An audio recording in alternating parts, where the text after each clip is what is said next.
अनेक वेळा लोक एकमेकांना काही खास गोष्टी भेट म्हणून देतात, पण यामुळे कुणाला आपला जीव गमवावा लागू शकतो असा आपण विचारही करत नाही।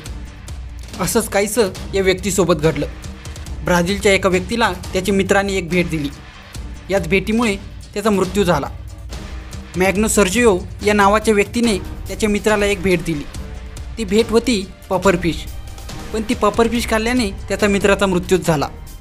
हे एकट्या माशात 30 लोकांचा जीव घेण्याइतके विष असते, म्हणून हा मासा खाण्यापूर्वी तो एका विशिष्ट पद्धतीने स्वच्छ करणे आवश्यक असते। न्यूज फ्लॅशच्या रिपोर्टनुसार मृताची बहीण मायरियम गोम्स यांनी सांगितले की मॅग्नोने याआधी कधीही पफरफिश साफ केला नव्हता, तसेच त्याला हे माहीत नव्हते की हा खास मासा शिजवण्यासाठी विशेष प्रकारे आणि काळजीपूर्वक स्वच्छ करणे आवश्यक आहे। मॅग्नोच्या मित्रांनी हा मासा त्याला भेट म्हणून दिले। मायरियनने सांगितले की या प्रजातीच्या माशाला यापूर्वी कधीही शिजवून खाल्लेली नव्हती, पण मॅग्नोने हा मासा शिजवून खाल्ला। त्याने फक्त माशाचे यकृत बाहेर काढले, ते उकळले आणि लिंबाच्या रसासोबत खाल्ले।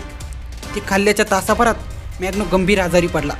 मॅग्नोचा चेहरा सुन्न होऊ लागला। घाबरून तो स्वतः गाडी चालवत दवाखान्यात गेला, जिथे 8 मिनिटातच त्याला हृदयविकाराचा झटका आला आणि त्याचा जागीच मृत्यू झाला। त्यामुळे आपणही काही नवीन वस्तू खाताना याचे भान ठेवले पाहिजे।